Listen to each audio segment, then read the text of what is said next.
Welcome to At the Round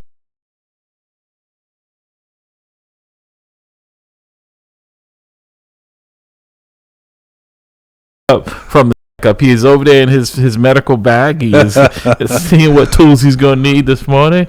Good morning, Dr. Bradley. Good morning, brother. How you doing today? What is your saying? Blessed and highly favored. There you go. By the Lord. There you go. Everything starts with that. There you go. There you go. There you go. I'm good now, Pastor Hobbs. I guess I can don't want to hear myself too much. Hopefully the people out there want to hear you. Hey, there you go. Yeah, well, we have a lot to talk about this morning. A lot going on in the world. A lot going on here locally. We're going to dive in this morning in the 7:00 hour to talk about what's going on in our school system here, and it's just my opinion, my humble opinion, things are out of control. So with that said, before we go any further, and prayer is definitely needed. Pastor Hobbs, sir, if you wouldn't mind. Sure. Father God, we thank you for your grace, for your mercy again, for your being all powerful, all knowing, and our help. And so, Father, we're grateful for this prayer day and divine appointment. And we thank you. And we ask you just to bless the broadcast. All that's said and all that's done. God, be glorified in and through it. You said before we call, you'll answer. While we're yet speaking, you will hear. So, God, we give you praise for the victory in Jesus' name. Amen. Amen. Amen. Again, you're listening to At the Round Table with Mamleo. I'm your host, Larry Ellison, and with my brother, Dr. Bradley, is in the house as well as Pastor Hobbs, our brother and engineer. The calling number here is 617-282-0685, 617-282-0685. We want to thank our sponsor, Guaranteed Rate Mortgage Company. For all your mortgage needs, give branch manager Cora Holbrook a call at area code 781-342-0252. Guaranteed Mortgage is located at 75 State Street in downtown Boston, Mass. Guaranteed mortgage rate, guaranteed to exceed your expectations. Like I said, exceed your expectations. A lot going on. I want to say also a hearty good morning to the brothers and sisters and my brother from another loyal, dedicated listener, brother Doctor. Oh, you elevate him, yeah. Brother Harry Scales. Good morning, sir, to the brothers and sisters up there at the temple there, doing the God's work up there, still continuing to help out in the community. And with that said, Dr. Bradley, I'm going to turn it over to you because, you get the frequent flyer miles. So yeah, we're going to head to Indiana and see our brother Bridgeport. Indiana, here we come. Thank you, brother. This guy is always he's loyal and he's a consistent listener, and we thank you, brother. Yeah, but you know what, Dr. Bradley, it's interesting, not just him, but the folks that approach, and you've been approached as well, and I tell you, I get the calls when you're not here. Hey, where's Dr. Bradley? The doctor's no, really, you're definitely missed, not just by me, but by the public out there. I appreciate you have your fan base there. Yeah? They don't say, hey, are you coming back? They say, where's Dr. Bradley? I said, hey, I will tell the doctor that you need to make an appointment. Yeah, I gotta find my earphones though, man. I can't find my earphones. Well, we will still can't find them, doc. A GoFundMe, dude. I hear you. I'm poor these days. And I know you have expensive taste too. So I know it's not something we can get on the shelf at your local store. No, we can't go to Walmart, man. No. So, but there's a lot going on. We're going to talk about, the schools here in Boston. Just like it pretty much. It seems like all the department heads here in the city here. I know there's a new mayor, and there's usually with that comes change. Mm-hmm. But I tell you, there's a lot of installing of new leadership in the city, and the school department, the BPA, BRA. You name it, and it's a vacancy and it's a vacuum, and that is crucial, especially like I said, our schools. There's a new report out today. I'm going to just read a little bit. It said, state to conduct second review of Boston public schools amid concerns it could pursue receivership. And folks don't know what receivership means. That means the state coming in and take your school. They're coming in.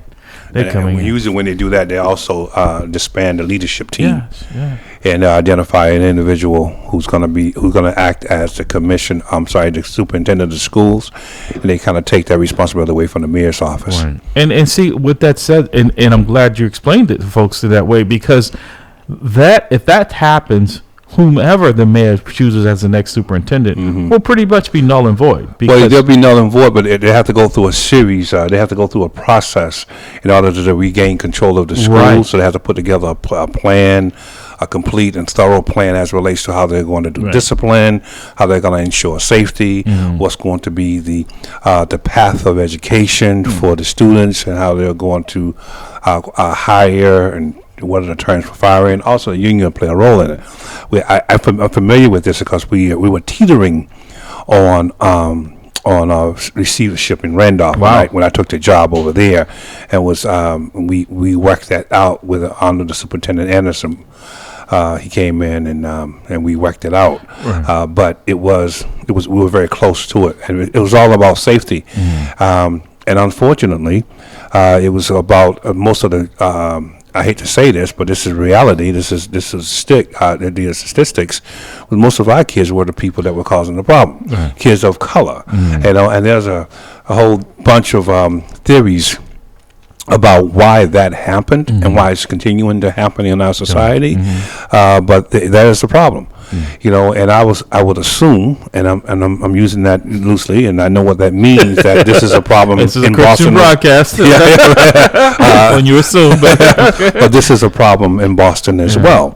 Is that you have a large bit of people. Can I just home in on what you said, Boston? Think about. Have you ever heard about receiverships in Arlington and Lexington and Concord and in suburban towns? Right. It's only Worcester, Providence, right, and pretty much where it's communities of color, right, where you see. So there's a pattern here of the lack of education and where the intervention has to be. Why do some of these suburban towns need intervention in their education? Because and my theory is because I'm being facetious, but I know it's a rhetorical question, but I'm going to actually exclude that. And I'm going to try to answer it. Okay. I think it's because of the fact that the system in those schools are structured in such a way that parents are really heavily involved in the process. What I found in Randolph was that parents were using the school system as a break. Take care. Well, I ain't want to say that, but it's as a break, a daycare. For like you said it, give me a break. Give me a break from this child, right. And I'm saying, I said to many parents, wait a second, I wasn't there when you conceived this child. Right. I need your input. I need your support. Yeah. We can't just. This child's coming to school with weapons. I'm not going to allow him in school. Yeah. And so what I tried to institute in Randolph was an online program where the child will go to school with all the support resources at home, because the law says we have to educate the child, but it didn't say we have to educate the child in the building. Right. If the child has shown that he's recalcitrant, or she, and you can't control them, then that's the parent's call. Because if I go and I get physical, now I'm sued. Right. And so what I said to the school superintendent, maybe we should look at establishing an online program with the proper oversight. You can't put a child like that and I don't mean put a child in a room and say, here's a computer, do your own thing. No, you can't do that. Yeah. But you can have the proper oversight, with the online program, and require the individual to come online and keep the attendance and try to do it that way until that person matures to enough where he or she can interact with other people without harming them. That was my thought, but I left after that. 617-282. I understand why you did.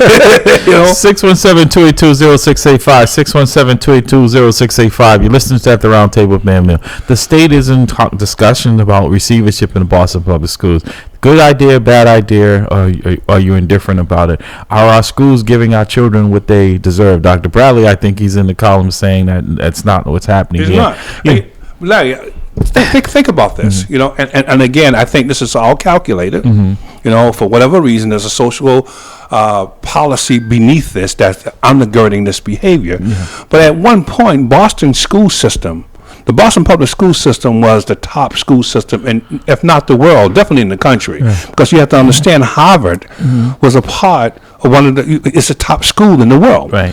So at one point, people used to send their children from around the world to go to attend the Boston public school system. Right. So a couple of points I wanted to home in on, and you brought out one. You talked about the other schools outside of the city that you don't hear about receivership, and parents who are lucky and fortunate enough and fight right, to get their kids into medical. So it's a shame that your kid, if you live in Boston, if you want them to get a good education, if you can't get them into one of the exam schools, which are only 3 of them in the city of Boston, and you have to be at the high school level to get there. So it's like a house. If you don't build a good foundation on it, right? So if the elementary K through 7 to 8, they're eliminating the few remaining middle schools in Boston. Next year, it'll be K through 8 and 8 through 12, which I think makes sense. You know, you don't have that middle school, that transition there doesn't really of any value.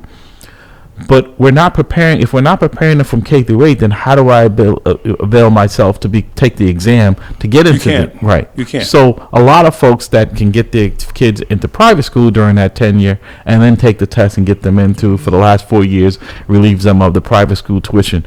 Now, that being said, Boston Public Schools, for full disclosure, I work in the schools for the police department. When I started in that unit, there were over 75,000 students in Boston Public Schools. They're down to around 48,000.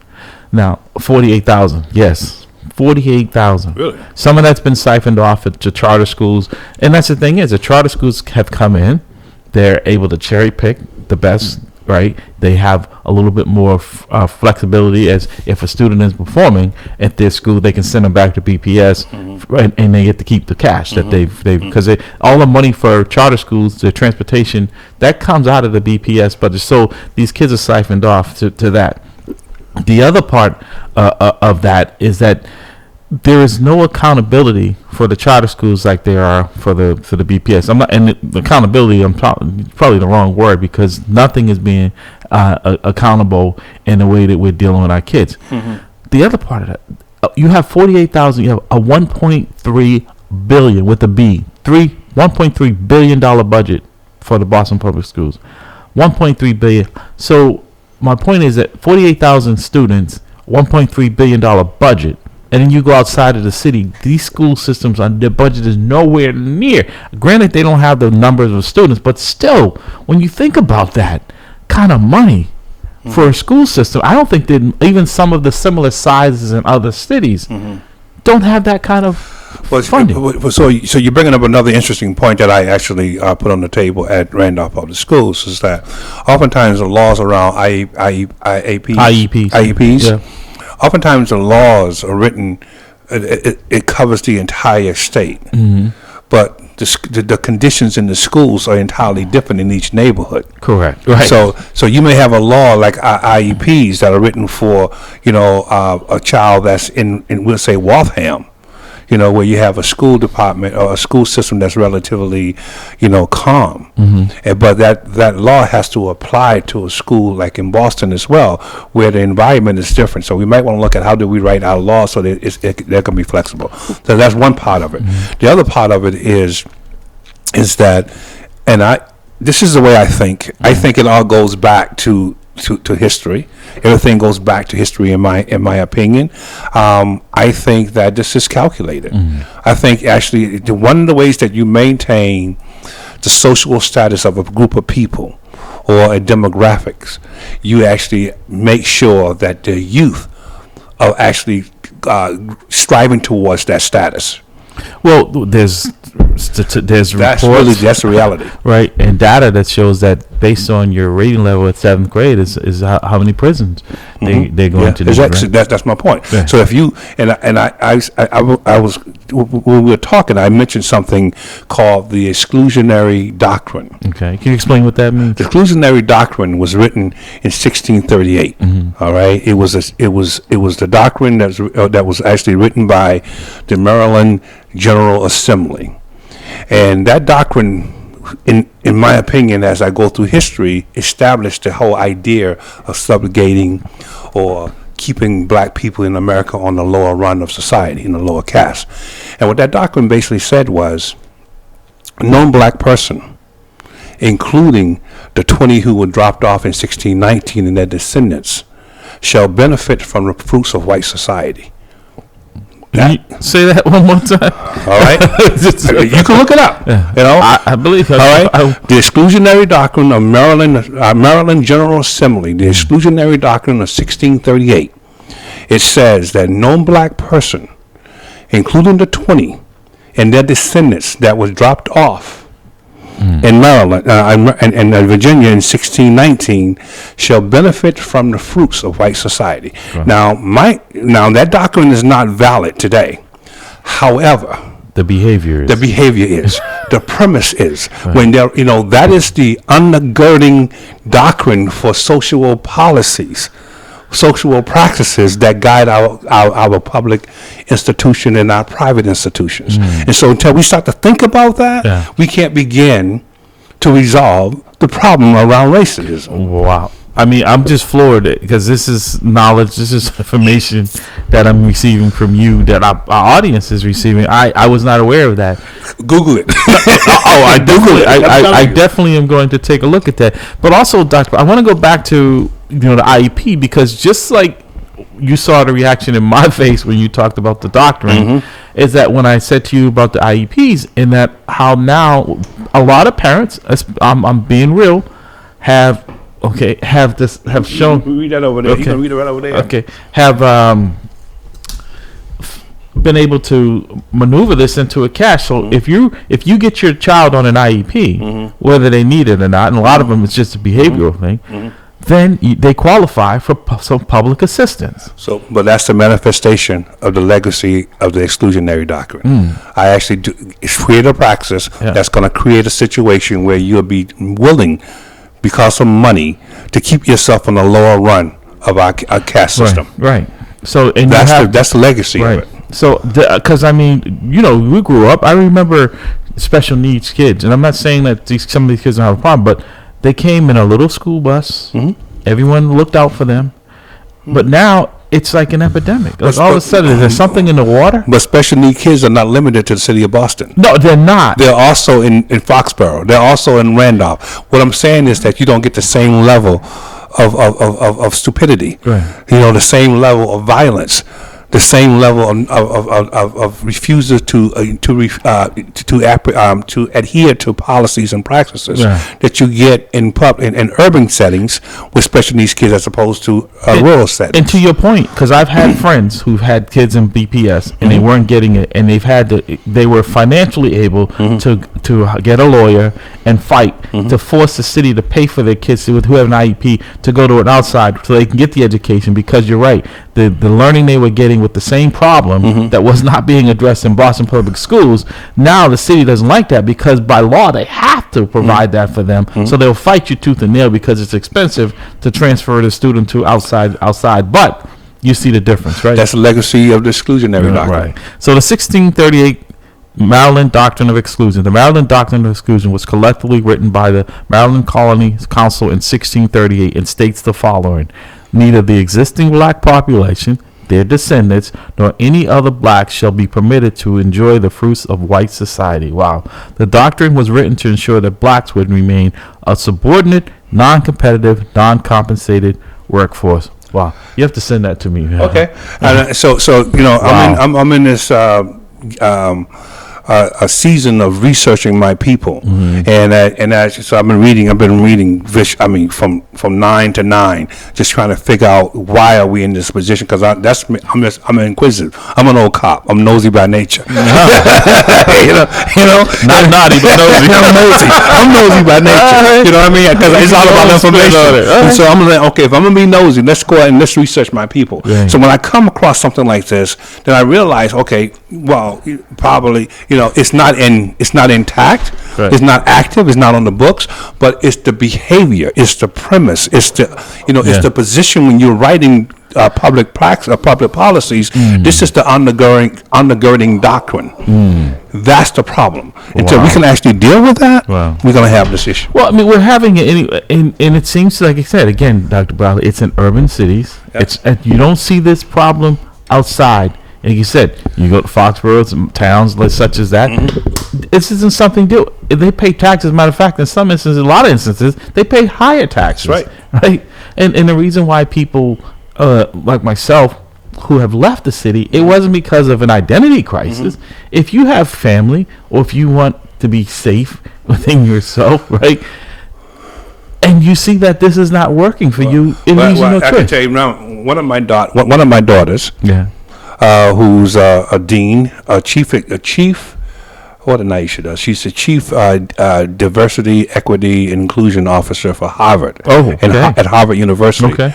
She didn't get there because she went to the Boston Public School System. Now, I'm not knocking it. No. But I made a conscious choice. You know, I was not going to put any of my 5 kids through that so she can compete. You know, and then I made a conscious. She made the choice that she was going to a HBCU. To be honest with you, Daddy didn't even know what it was. I didn't know what the acronym. I didn't know, and because no one ever told me until I actually took her to Atlanta, and when she actually visited our Clark Atlanta, then my oldest daughter ended up going to Hampton. Then my third daughter ended up going to Howard.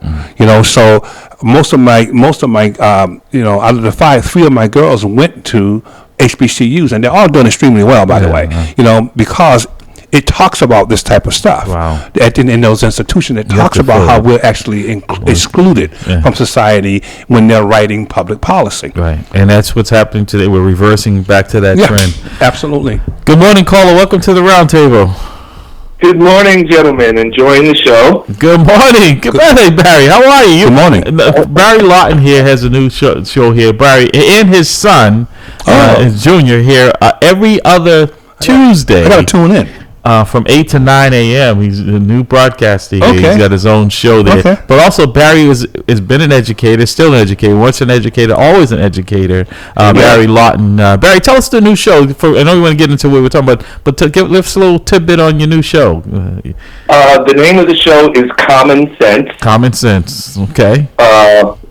We think that needs to be ubiquitous. I agree. No competition. To answer your first question, you know, how am I doing? I'm up. Okay. That's Saturday morning, but I don't miss your show. Oh, appreciate that. And, you know, I find that over the past few months, I've been listening to more shows on Boston Praise Radio with different people. I've been listening to Priscilla shows, Leon Rock show, Hobbs there, and you know what I'm starting to see from the full view. We are saying the same thing. Yes. We are going in the same direction. We are on the same road, and we just have to be grateful that Pastor Wall and Renee and Pastor Hobbs have kept this thing together. That I think there's finally some growing appreciation for it, and I think that we all need to maybe one day sit down in a room and get a doctrine of this is what we're pushing, this is what we're doing. And number one on that list, and I think would be the easiest one, is to double our vote. You know, if every black person that went out and voted in any of the last elections took it upon themselves just to grab one non-voter, whether they were unregistered or they stopped voting, just grab one and bring them to the polls on that election day, we double our power in a day. Right. We have a lot of catchy phrases, souls to the polls and things of that nature, Barry. But what we don't is prove it, right? I've said numerous times on this broadcast, we don't live in the movement, we live in a moment, right? And all of that, this attention to the racial injustices in this country, in the world, really. I mean, it's on the stage now. You see in Ukraine, right? When everyone to get out, black folks move to the back of the train, move to the back of the bus. In the education system, and only thing we seem to be doing better at, and unfortunately, is in incarceration.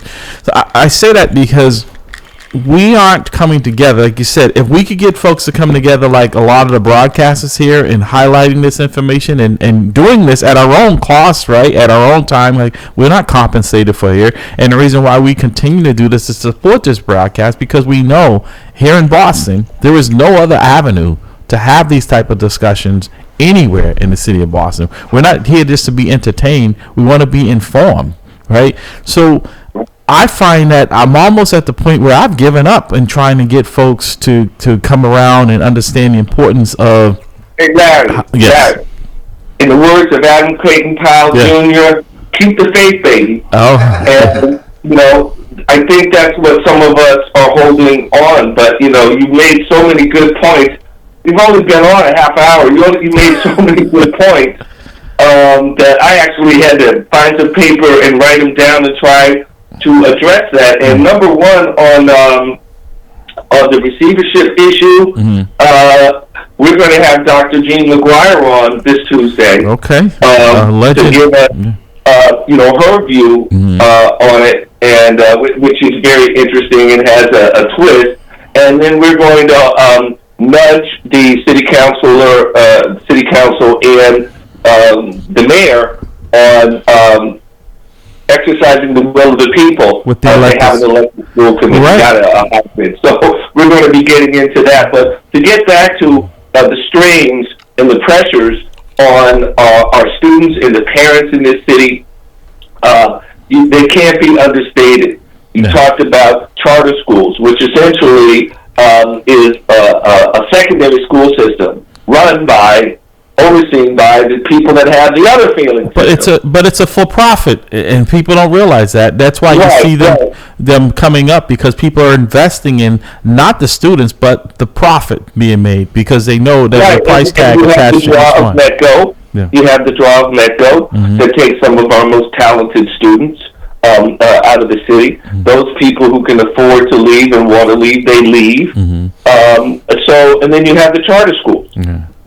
The whole thing. And what was interesting that I see about the charter schools is before the charter schools came into prominence, you didn't see new construction of schools. Exactly. You didn't see it. Right? We had the Mildred, and then I think there was an elementary one down near Melanie at Cass. You didn't see that construction. Right now, there's a new charter school on every corner. Honestly, there are that many. But where is the public money to fund that for our students? So a lot of the question has to do with equity, and I think Dr. Bradley really kind of sums it up every time I talk to him, because he always takes it from the perspective of history, of having a foundation on which to take the next level of thought, and that there are all these different levels. And in the promo for my show, I posed some questions with my producer, talking about who are we. And the answer to that was we're united, we're divided. But Barry, did you hear when I read and Dr. Bradley explained about this? Is it the Maryland exclusion doctrine? Doctrine exclusion. Yeah, I was listening. Were you aware of that? Yeah. I mean, I was not.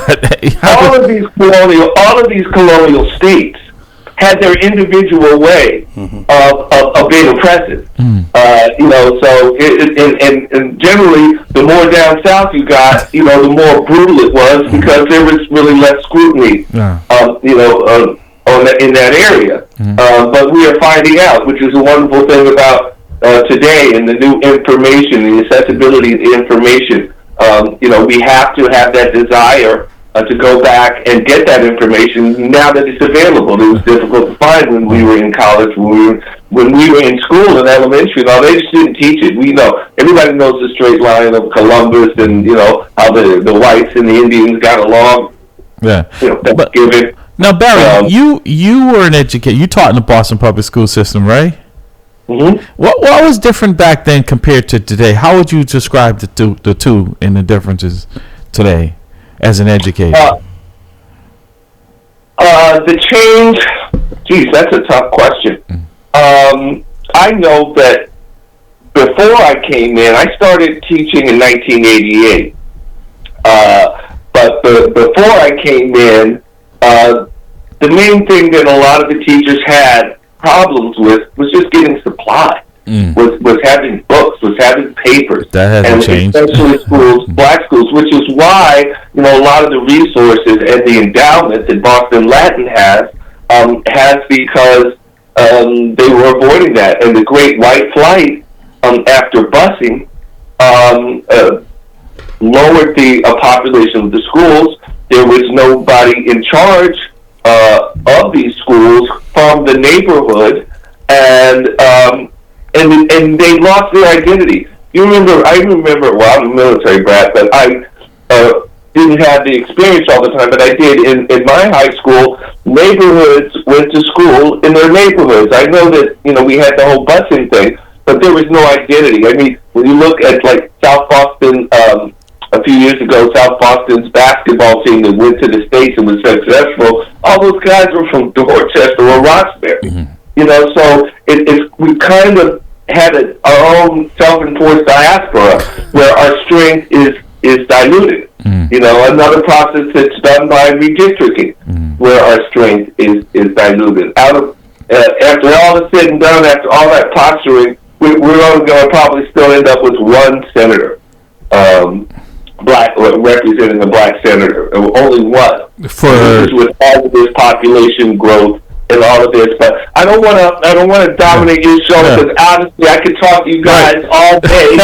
So Barry, I know before we let you go, tell us what's coming up on Common Sense this Tuesday from 8 to 9 a.m. Tell us what your lineup is there, sir, before we let you go. Well, I'm so honored to have my son, my firstborn, Asbury, coming on and doing some of the commentary. The discussions that we have at home, I think, are just incredible, and I'd like let's put it on air and have that, and bring a younger perspective to it. And I can tell you, he doesn't agree with me with everything. That's why I color my hair, because you see the battle that I have.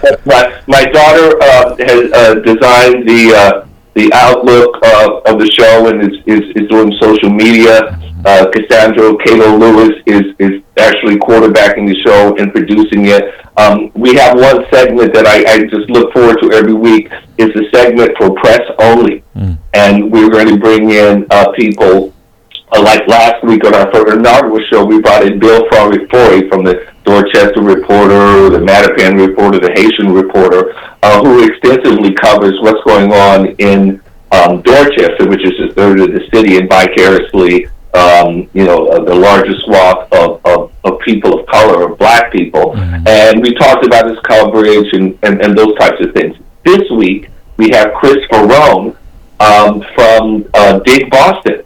And I think everybody has probably seen that little Dig envelope. It's kind of kiosk by the subway stations, where you might find in the past the Phoenix newspaper or the Metro newspaper. Dig Boston has become ubiquitous and just has a collection of writers and artists, and it's all there, and it's incredible things. So we're going to have him on, and hopefully I can run down Mel Miller in the future to come on and talk about his journey since 1965 with the Bay State Banner. And try to find out, just extend that information online and ask them questions. And then we're going to have Bill Wright. I guess, he has like a Bill's Corner where he comes in and he adds what Dr. Bradley adds to your show, a historical background, because he's so old. A compliment and a slap. Okay. I appreciate that, by the way. Well, you sound like you have a full lineup for this Tuesday from 8 to 9. Well, because it's only an hour show, and it's 8 to 9. That's a lot to pack in an hour. Show, so we can't compete with you, marathoners. Yeah, right.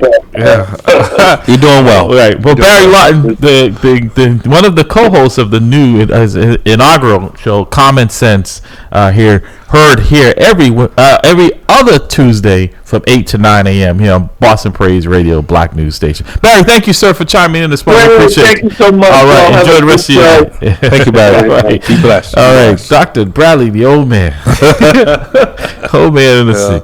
Oh, well, we have time to actually, examine our history, and that's the key thing, is that we have to understand that we can't let other people educate us. We have to educate ourselves, because when you are the Pied Piper, you decide the tune that you're going to play. Yeah, you know what I mean? Exactly. You know what I mean? Exactly. So if you're going to actually educate me, you're going to decide what history you're going to give me. Right. I got to go find that for myself, and then I can begin to understand why I am in the position that I'm in. We've seen that, because if you don't do your own research like you do and some others, that the orange man that occupied the White House, right? Once people start telling a lie and people are too lazy, it becomes fact to whether or not they take it at its word. So even if you believe it, do your own research. I want to just touch on this article here from the Boston Globe, Dr. Bragg. This is from today's Boston Globe. It says the state is about to embark on a review of Boston Public Schools for the second time in less than 3 years. Amid a search for a new superintendent and growing concerns about whether the state will pursue receivership, the review will begin the week of March 28th, and BPS, is probably my guess, BPS will postpone MCAS testing in grades 3 to 8 for a week to make way for the state education experts, outside consultants to visit the central offices in more than 36 schools. They will be examining reams of data and documents, interviewing staff, observing classroom instruction, and notifying BPS about the review this month. The State Education Commissioner, Jeffrey Riley, said a 2-year-old partnership between the state and the district, which resulted from the initial review and was done in lieu of receivership, has delivered mixed results and warrant another inquiry. He lauded the district for further diversifying its workforce, upgrading student bathrooms, and aligning high school graduation requirements with state university admission standards. According to a letter to BPS dated March 9th, Riley also expressed deep concerns in several areas, including chronically late school buses and the system's failure to overhaul special education, which has resulted in a disproportionate share of Black and Latino students with disabilities being segregated in separate classrooms from their peers. He further highlighted new problems that require review, such as revelations that a series of city audits have been quietly raising questions about the accuracy of high school graduation rates. In order to deliver a timely and accurate update to the State Education Board on the status of BPS, as well as provide important information for a new incoming BPS superintendent, I have decided to conduct this follow-up district review for BPS and have directed my staff to undertake this effort, Riley wrote in a letter. The initial review 2 years ago found a myriad systemic problems, including nearly 36 low-performing schools, inadequate services for students with disabilities and English learners, and a lack of trust and confidence in the central offices among principals, teachers, and families. The pandemic added to those challenges, with many students experiencing significant trauma or loss of learning time. Leadership has also turned over at a high rates in special education and English learning programs, and a number of controversies have erupted, including 3 school committee members resigning over racially insensitive remarks they made. Meanwhile, voters frustrated with the Boston schools overwhelmingly approved non-binding referendum in November to regain control of the school committee, which for 3 decades has been appointed by the mayor. Instead of a thorough popular election, concerns also have been growing among many teachers. Parent and advocates state that the state might try to take over the system, which also Mayor Mashu also opposes. Superintendent Bracalis said Thursday she believes the state review teams will find BPS has made tremendous progress amid the pandemic. So it goes on, but I mean, you get the point that Dr. Bradley, you're a PhD guy, so research is something that you value, but it seems like we've researched the problem to death. We know what the problem is, but we don't seem to be able to fix it. Well, I think there's 2 pieces here. One can research, but if the research that you have concluded, you have conducted, doesn't spawn or create a process by which you will address the problem, then the research could be done for no reason, for lack of a better term. And so, what it sounds like to me is that there are some structural undergirding issues that the Boston Public School system is going through, and it's like a ship in the water without a rudder. There's no leader. There's nothing. There's no one there to, even when they were a leader, you still had these issues. But my point here is that I see no direction, and I think, based on what I'm hearing, that the state is probably going to actually put it into receivership, so that it can actually try to control the situation, which is a sad position for the incoming superintendent, because that individual, he or she, now have to deal with that cloud hanging over his or her head in order to put the Boston Public School system in the right on the right track. That's a tremendous budget, by the way. In terms of 1 billion. You have countries around the world whose gross national product is in 1 billion. So and then you have the small amount of student body. So it begs the question as to where what's happening with all this money? Where is it going?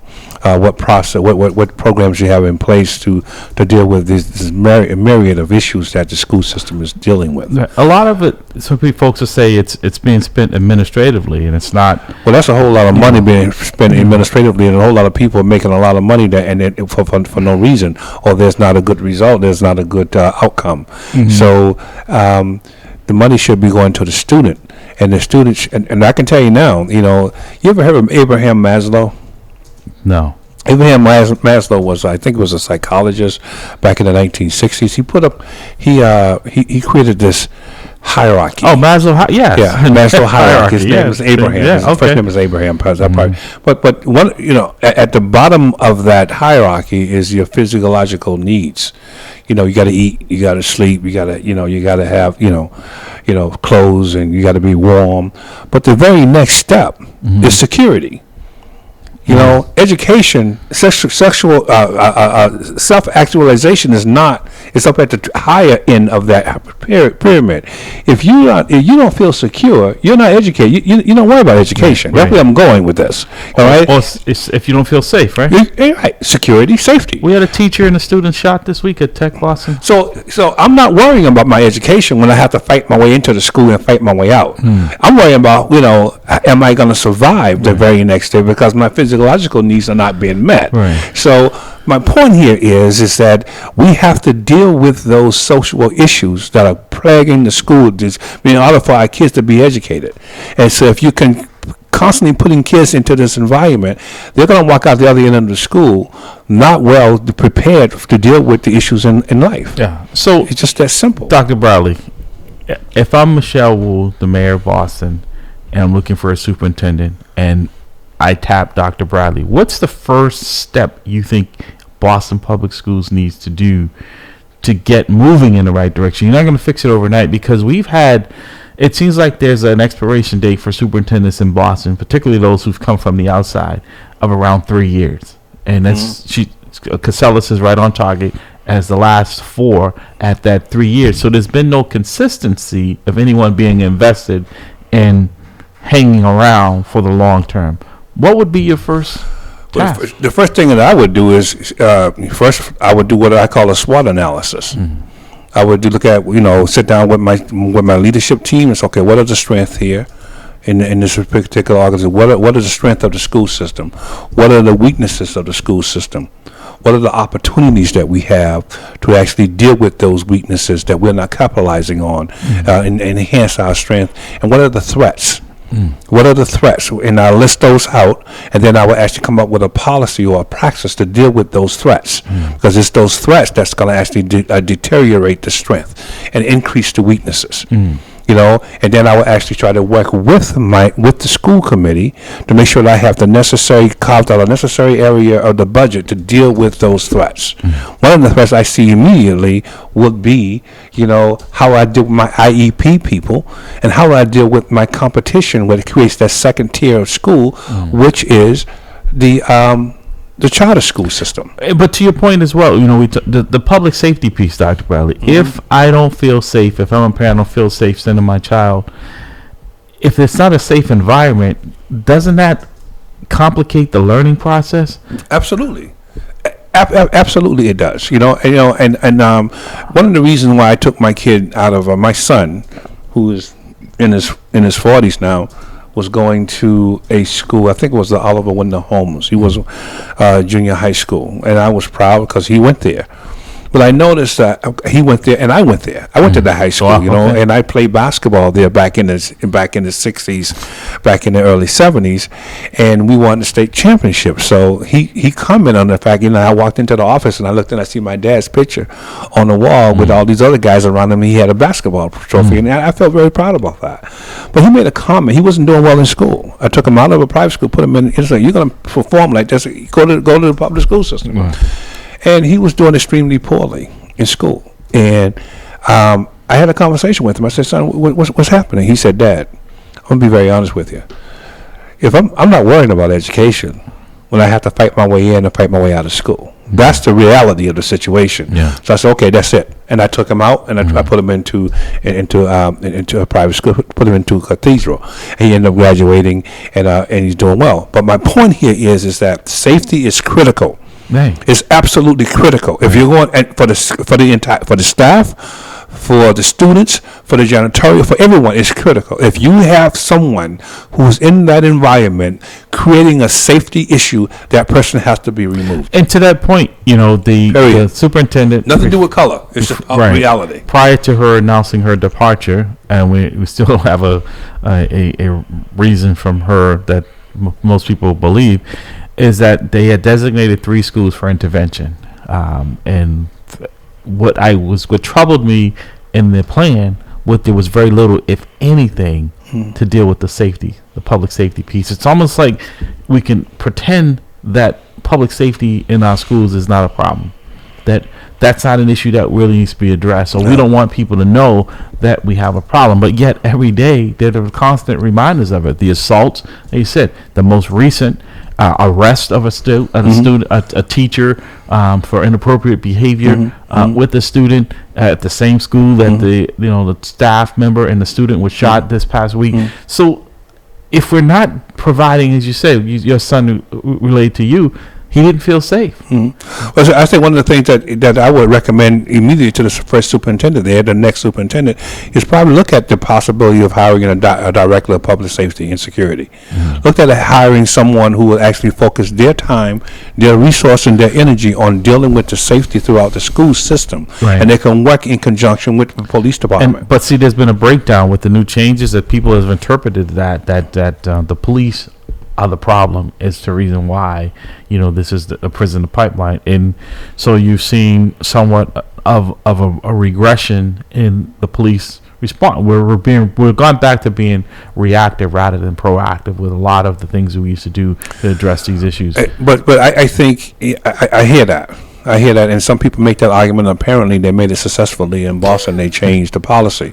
But I'm thinking when you have a person who has maybe law enforcement background or criminal justice background, who's working as a civilian individual in the school system and focusing their resources and their energy on safety and security for the school system, they can work as a representative. We have what you just described, but it's just not working. Okay. Well, right. Maybe it's the person that you have. I don't know the individual. It's Dr. Bradley still. I don't know the individual, but what I'm trying to say to you is that adding that piece into the system, where you have he can serve as a bridge between the police department or she and the school system, that could be very helpful, especially if you have someone who understands both sides of the equation. And I thought that was because when I saw who it was, I figured that would be great because you have somebody who understands the other side and the issues and the problems there. But that has not what's resulted from that. It's actually there's been more of a divide, unfortunately. And so they have a public safety czar in the Boston Public School system. The chief of safety services is a former police officer, former police detective, that's now in charge of safety services for BPS. Who recently retired from BPD. Thought that would be a good mesh because both sides of the aisle. And actually, I thought it was a plus having somebody who was a former detective who was at that level, at the ground level, that understood it. Because sometimes when you're flying at 30,000 feet, you can't really see what's on the ground. But because that person had been at the ground level, understood a lot of the problems, that sometimes the frustration, that people at the top don't talk to the people at the bottom about they just come up with a plan, and they don't include the people who have to execute the plan to say, well, what do you think? Is this a viable way to do this? Well, Larry, to be honest with you, I would ask then, why isn't that working? Because to me, that's logical, and I have seen other environments where it worked well. So is there a lack of support? Is he there by name only? You know what I mean? So they issued this fiat, and now he's there, and there's no support system in place. Is he involved? Is there? How is it run? You know, those are the kind of questions that I would ask, because I think if people would sometimes people do things for the sake of saying that we have done it, and now that didn't work, but there's no energy behind it, right? You know, and so I think you need to take a look at why isn't it working. I think also, you know, there were some changes in the state law as it relates to schools, but every school district in the Commonwealth has pretty much kept intact their MOU, memorandum of understanding, with their law enforcement partners, except Boston. Why? Because apparently there's not a legal reason for them to actually discontinue the MOU, to disapprove of it. So legally, there's not a problem with it. So why would Boston choose to be the largest and the most expensive public educational entity in this Commonwealth? Why would they choose not to continue that relationship? Right, and particularly when they're impacted pretty much the most by violence. This isn't like some small suburban town where you can maybe even get away with not having that type of relationship. But here, those places saw the value in that, and Boston has gone in the opposite direction. So that tells me that there's an undercurrent, there's some backroom dealing here that's not in the best interest of the school or the students. I think folks saw it as an opportunity because there was this false narrative that the police, and I work in the unit, so these kids, I treat them like they're mine. That there's this false narrative that somehow we were the prisoner pipeline, that we were feeding these kids who had some maybe immigration issues to the federal authorities for deportation. It's just not true, and the kids are the ones that are paying the price. So that tells me that they implemented a policy or practice without having appropriate research or understanding of what is the real problem. They just assume that, having a police officer there. So let me ask this question. Does the state require the officer on the law to not be in the school system? Well, prior to the changes, it was mandated by law that each school district had to have an SRO, a resource officer. Okay. Right? With the new changes, it said that the superintendent of the schools had to request it. Right, so that was the only change in it. That it was, but so it's not that you can't have it. Right, no, to be requested. But people are interpreting it well, you don't need it. You can decide not to have it. Boston has chose and said they no longer have their school police. They now have safety services officers, so they have no. So police power. This is Jake from State Farm, folks. Right. And so now they no longer have that, and the relationship and the working relationship with BPD, folks, myself, that has really been dismantled to where we're now reacting to things where we would get in when they were maybe at a 1 or a 2, and now we don't get them until they're a 10 or 11. So if you had, I'm gonna go back to my earlier recommendation. If you had a czar, for 8 o'clock. If you had a czar of public safety, and that czar is working with the BPD. Yeah. All right. And for instance, when I was in Randolph, I selected my SROs. Yeah. And what I noticed when I got in there, that there were no female SROs. There was absolutely no female SROs in the school system. And I said, whoa. A large majority of my student population is female. You know what I mean? So why not have a female SRO who can relate to those students and can go into the areas of the building that those students could go into? I don't want a guy going into the ladies' room, put it that way. Right. All right. And so, being a father of girls, so I brought that in, I can tell you from experience, if you have a relationship with the school system and the school system has put into your authority the ability to go in and select and do all those things that you need to do to ensure the safety of the students, just that format can definitely work. But I think a big part of it, and this is my opinion, is that the current superintendent came from Minneapolis, where there was not a very good relationship with law enforcement, and I think she sees things through that lens that we're all the officer from that who had his foot, his neck, his knee on George Floyd's neck. So she's seeing policing from that lens, through that lens. That's my opinion, yeah, because it just makes it, the data. There's no data that supports that. That's what we. Well, I think a good, not to cut you off, brother, but I think a good superintendent who's thinking clearly. I shouldn't say a good superintendent. I should say a superintendent who's thinking clearly will actually have a plan, a safety plan. It would they would have to, especially in a school system like Boston. And again, I'm going back to the second tier, the second tier of education, which is that charter school. Yeah. I don't think it's not fair. Right. That's the first thing.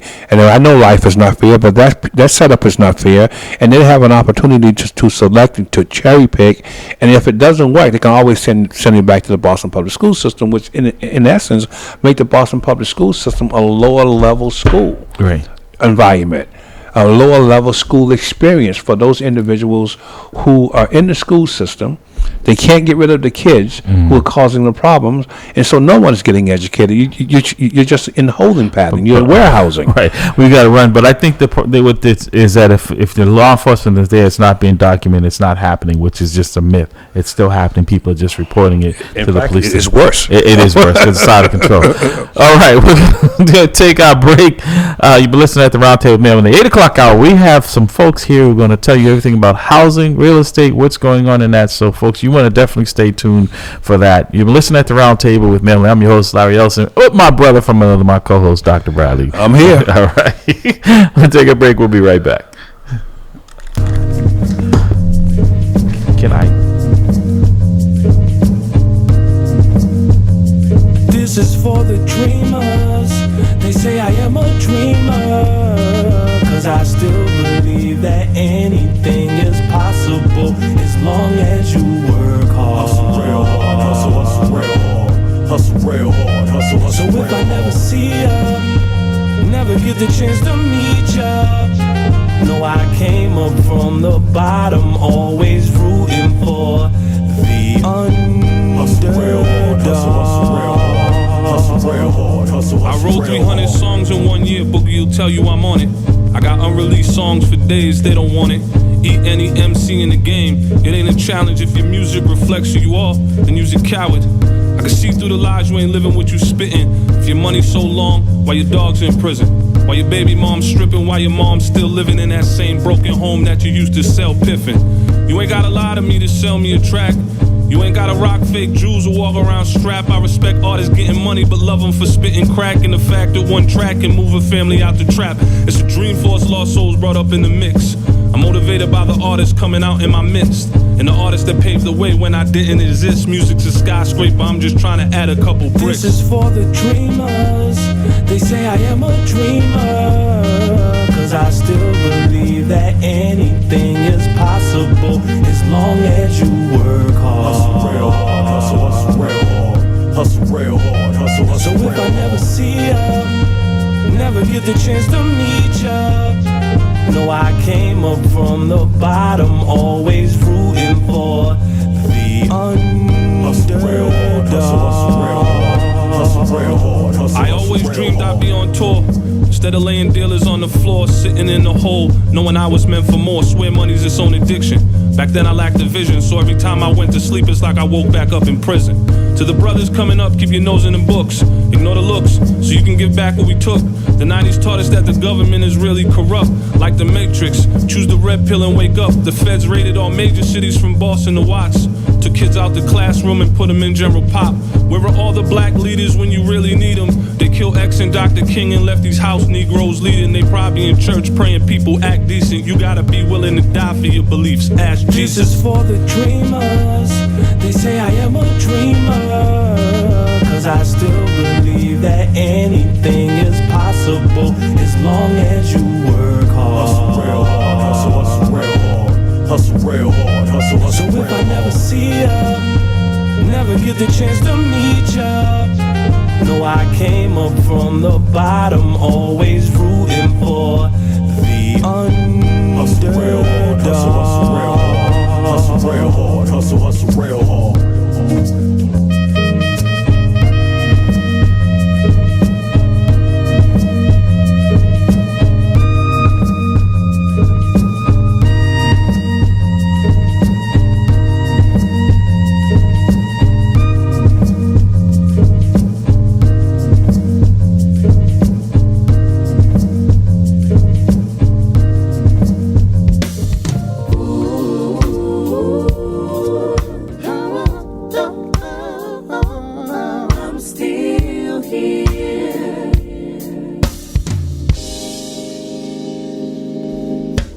Trouble, I had my share of trouble, but I'm still here.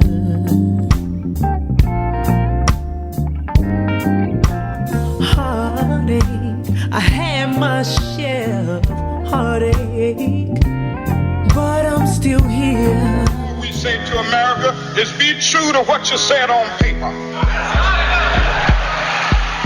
I wish that I could freely dream and be judged from within.